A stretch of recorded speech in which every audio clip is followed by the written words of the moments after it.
Nous sommes de retour avec vous, chers invités, et également avec vous, chers amis, toujours Scottier Emmanuel Vivien Tomi, directeur de publication de Plume Libre et conseiller en communication politique est là. Francisco Napokura, directeur de publication de Tampa Express, et Robert Kossigan à côté, président de Alliance Jeunesse et Développement. On prend la direction de Bamako au Mali. Les attaques se poursuivent dans ce pays 5 jours après l'attentat suicide de Kati, revendiqué par des djihadistes affiliés à Al-Qaïda, qui a fait un mort. Ce sont au moins 15 soldats maliens et 3 civils qui ont été tués mercredi dans 3 nouvelles attaques dans le centre et l'ouest du pays selon l'armée malienne. Elles ont été perpétrées par des terroristes de façon coordonnée. Alors, Kossigan à côté, est-ce qu'on peut expliquer la multiplication actuelle de ces attaques au Mali? Vous savez, j'ai dit entre-temps que oui, le nationalisme, oui, le panafricanisme, mais au-delà, il faudrait que la gente malienne se mette sérieusement au travail pour reconquérir le territoire malien. Aujourd'hui, je souffrais que Nicolas Sarkozy a causé un grand tort à toute l'Afrique, mais aussi au Mali. Toutes les armes maliennes, libyennes, reposent en grande partie au Mali aujourd'hui. Et c'est ce qui fait le plus grand travail. Vous avez constaté que ce sont ces mêmes personnes qui ont causé le départ du pouvoir précipité de Manitou Mali Touré. Ce sont les mêmes personnes qui ont fait chuter aujourd'hui aussi Ibeka. Et puis tous les coups d'État qui s'en ont suivi. C'est la sécurité, c'est l'insécurité qui règne au Mali qui cause tout ça. Vous savez, entre les Maliens même, ils ne s'entendent pas. Vous savez, il y a cette histoire de la Zawad qui occasionne aussi, je ne sais pas, la multiplication des troupes armées. Puisque ceux de la Zawad réclament aussi la partition du Mali. Il y a les groupes terroristes qui sont éparpillés au centre, à l'ouest et au nord. Je ne connais pas aujourd'hui la superficie réelle que contrôle le pouvoir de Kati.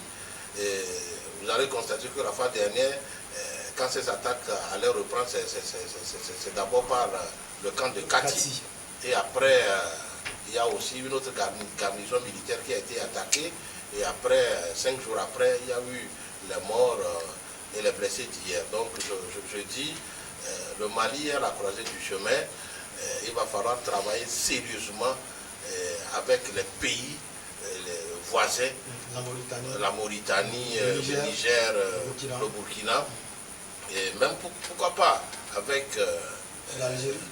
Oui, l'Algérie, même nos pays, le Togo, le Bénin, le Ghana, la Côte d'Ivoire, pour trouver un plan d'attaque contre ces gens qui aujourd'hui se confondent à la population.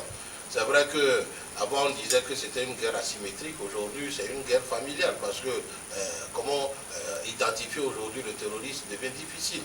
C'est vrai qu'il s'appuie aujourd'hui sur Wagner, mais je dis Wagner ne peut pas faire tout le travail. Wagner, c'est vrai, j'ai lu quelque chose aujourd'hui, ça fait 12 millions d'euros, je crois, par mois. Tout cet argent, jusqu'à quand la saignée va finir, on ne sait pas. Donc je dis, le Mali a du pain sur la planche. Et c'est pourquoi, entre-temps, quand les gens sont pressés à aller aux élections, je dis non, il va falloir qu'on règle suffisamment ce problème de sécurité d'abord. Est-ce qu'il va finir un jour? Mais qu'on repousse un peu les attaques. Sinon, comment voulez-vous organiser des élections avec les djihadistes à côté? Des terroristes qui posent des bombes un peu partout, qui tirent sur les gens. Comment voulez-vous organiser des élections dans ce contexte?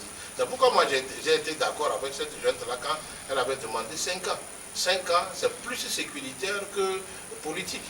Parce que n'oubliez pas que... Mais on ne peut pas faire un coup d'État et demander le temps d'un mandat pour une élection. Il faut le temps là pour régler ce problème sécuritaire afin que quand il y aura transmission de ce pouvoir d'État aux civils, que les civils pensent au développement. Parce qu'aujourd'hui, dans quel état on va rendre le Mali au président qui sera élu à l'issue des élections qui vont venir? Dans quel état? Le Mali, je pense que le Mali n'a pas la totalité de son territoire en main aujourd'hui. Maintenant, on ne connaît même pas la fin de cette guerre-là. Et puis, est-ce que 5 ans, est-ce que toutes les ressources, minières du Mali sont entre ses mains aujourd'hui? Non plus. Et puis, il y a beaucoup de zones où l'État malien n'arrive pas à contrôler, ni à intervenir, puisque ces infrastructures n'y sont pas. Sa présence est moindre. Et c'est ce qui fait qu'il y a aussi cette scission, épaulée entre-temps par, je ne sais pas, des Français entre griffes qui ont parlé de la Zawad, mais je dis ce n'est pas un problème de partition.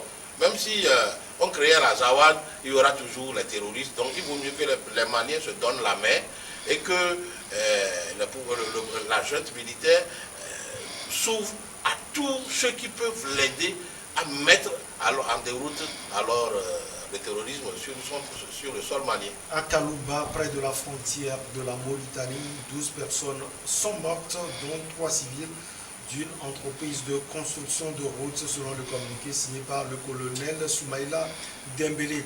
À Sokolo, dans le centre du pays, l'armée fait état de 6 militaires morts et 25 blessés, dont 5 graves. Une troisième attaque s'est déroulée dans la nuit à Morti, au centre. Alors Emmanuel Vivien Tomi, Kossiga à côté l'a souligné tout à l'heure, est-ce que le groupe Wagner a aussi des limites? Mais le groupe Wagner, tout comme même les armées, chaque entité a ses limites. L'homme même n'est pas, l'homme n'est pas, je ne sais pas comment on dit ça, l'homme n'est pas Dieu. Donc en réalité, il n'est pas la solution comme... Non, le groupe Wagner de la Russie n'est qu'une partie de la solution, suivant certaines autorités africaines, surtout militaires. Alors, aujourd'hui, ce qui se passe au Mali, c'est le système qui a été travaillé par les terroristes pour faire encore plus de dégâts. C'est un peu le système là que ceux qui ont attaqué le Togo ont voulu utiliser la dernière fois, mais les armées ont déjà pris certaines dispositions. Alors, comment ça se passe? Avant, pour faire des attaques, les terroristes venaient à un point fixe à un moment, et puis après disparaissaient et réapparaissaient dans un autre coin avec une attaque. Et ça permettait au pouvoir et à l'armée de continuer les investigations pour arriver peut-être à les coincer ou à les mettre en déroute. Mais cette fois-ci, au même moment, il y a des attaques simultanées, des attaques dans plusieurs zones, tellement que l'armée va se dire, mais attention, mais qu'est-ce qui se passe? Et vous savez, il ne faut pas se tromper, le bilan qu'on nous donne, ce n'est pas nécessairement le vrai bilan. Et en même temps aussi, il ne faut pas croire que l'armée du Mali, les FAMA sont restés les bras croisés. Il y a eu beaucoup de terroristes qui ont été neutralisés. Ce n'est pas chaque fois que les armées communiquent sur les terroristes qui ont été neutralisés. Il y a eu des pick-up qui ont été carrément nettoyés, hein, comme on le dit, ou neutralisés, avec plusieurs terroristes à bord. Aujourd'hui, c'est en cela que je me dis, quand on est un pouvoir militaire, on a l'obligation de faire plus.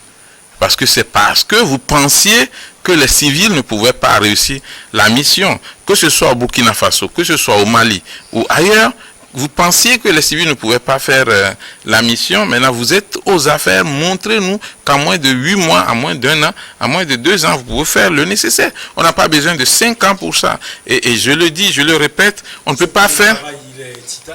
Oui, mais la junte au pouvoir aujourd'hui, au Mali était dans l'armée. Et le premier rôle de l'armée, c'est de défendre le territoire.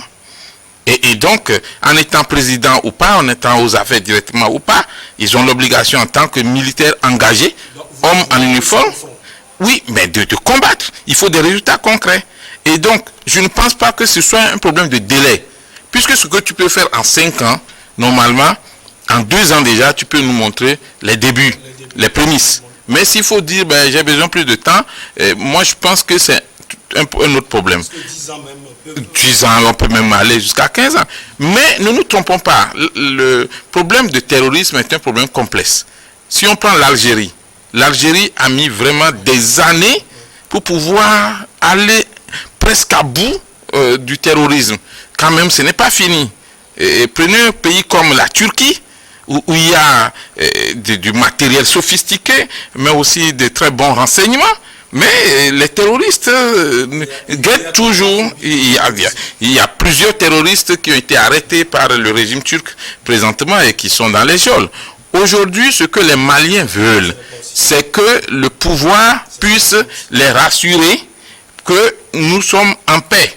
Parce que ça fait peur quand en une nuit ou bien à moins d'une semaine, il y a plus de 4 attaques simultanées des terroristes. J'ai peur que ça ne décourage aussi les militaires, malgré leur détermination et leur dévouement.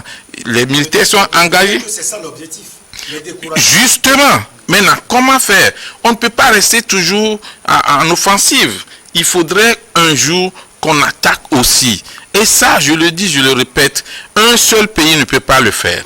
Mais si les pays conviennent d'un commun accord, on attaque les djihadistes, on attaque les terroristes de tous les côtés, on les coince et on ne leur laisse pas de repos. De la même façon qu'ils se sont organisés aujourd'hui pour attaquer en même temps dans plusieurs localités, il faudrait que le Mali, le Togo, le Bénin, le Niger et avec l'aide des autres pays, pas seulement sur papier, la Côte d'Ivoire, pour que tous ces pays-là se mettent ensemble. Vous savez, ne nous trompons pas, il y a eu une affaire de 49 militaires arrêtés au Mali, des 49 militaires ivoiriens, mais la coopération continue entre le Mali et la Côte d'Ivoire, et notamment des échanges de renseignements toujours dans le sens de la lutte contre le terrorisme. Aujourd'hui, les autorités du Mali doivent rassurer nos frères et sœurs maliens que le terrorisme est là, mais le nécessaire sera fait pour qu'on n'ait plus peur et qu'on soit en paix. Et il est très important que les armées africaines attaquent maintenant les djihadistes. Il ne faut pas se laisser attaquer et réagir. Je crois que ça commence par fatiguer les citoyens. Alors, Francisco Napokura, vous avez fait aussi cette remarque. Les attaques se rapprochent de Bamako, la capitale. Oui, mais qu'est-ce qu'on peut en vouloir à cette armée malienne dont on dit que c'est, je crois, la première ou la deuxième en Afrique de l'Ouest. Vous voyez, que ce soit Barkhane, la MONUSCO, le plus fort contingent en Afrique, même qui a duré dans le temps. Aujourd'hui, on voit ce qui est en train de se passer en RDC. On sait que avec le Rwanda, ce que le Rwanda fait aussi comme dégâts vis-à-vis de ce pays, on sait ceux qui sont derrière le Rwanda. Il y a l'Angleterre là-bas qui se montre vraiment, véritablement ami du Rwanda. Le sous-sol de la RDC, c'est sa malédiction.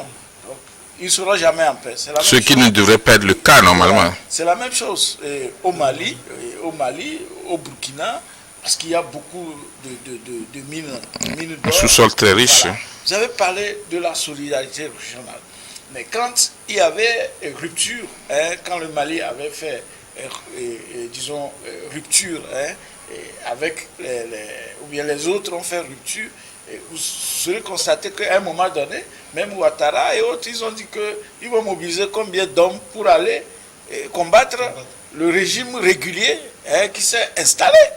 Mais où sont ces hommes qui ne peuvent pas aller au secours du pays Mali?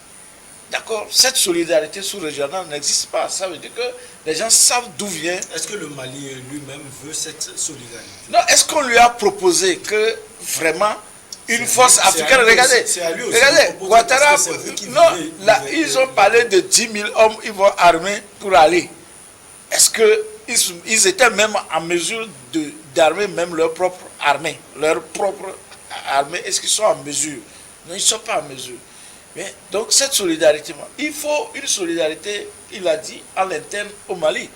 D'accord? Parce que vous pouvez constater que les choses se sont intensifiées, se rapprochent plus de Bamako depuis qu'il y a eu échec de la CEDEAO, sinon des effets nocifs des sanctions de la CEDEAO. Et le Togo a été prudent.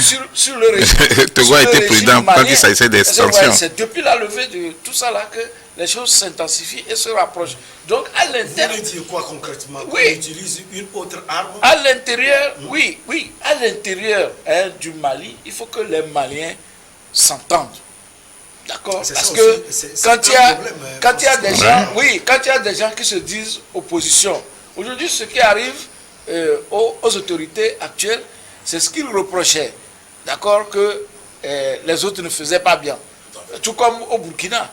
Mais quand ils sont arrivés, ils ont vu, ça veut dire que quoi? Si on les empresse, dit faites les élections, ils vont faire les élections. Ceux qui vont venir n'auront que les mêmes problèmes. Donc il faut vraiment prendre le temps pour régler ce problème. Et également s'inspirer des exemples des autres pays. Il vient de parler comment l'Algérie a pu matcher. Au fils par exemple. Voilà. Comment l'Algérie a pu arriver à bout de choses. Bon, bien sûr, il reste encore quelques résidus dans quelques montagnes, mais aujourd'hui, on peut dire que l'Algérie a réussi cette guerre civile-là qui s'était imposée à elle. Et puis, il y a la Mauritanie à côté. Une Mauritanie qui, je crois même dans un des numéros de Tampa Express, nous l'avons écrit, une Mauritanie qui, déjà en son sein aussi, est limitrophe de ces pays, n'a pas de problème de djihad. C'est quand même surprenant, Francisco. Non, c'est parce que des gens ont fait du travail. La Mauritanie a d'autres problèmes, mais pas ces problèmes comme le Mali. La Mauritanie n'a pas mis que le muscle, que les armes. Ils ont fait un travail de fond. Vous aurez pu constater que même l'alternance qui venait de se passer au Mali, et je dis au Mali, en Mauritanie, a quelque peu encore boosté le pays. Parce que quoi? Parce que bien sûr que c'est au sein du même parti qu'il y a eu l'alternance. C'était le cas par exemple de l'Angola, on a vu. Voilà. Où l'opposant est venu gêner l'ancien président. Voilà, mais vous allez voir que l'opposition mauritanienne s'est calmée et peut-être attend les prochaines élections. Donc il y a déjà un travail qui se fait. Et donc quand il n'y a pas l'entente entre le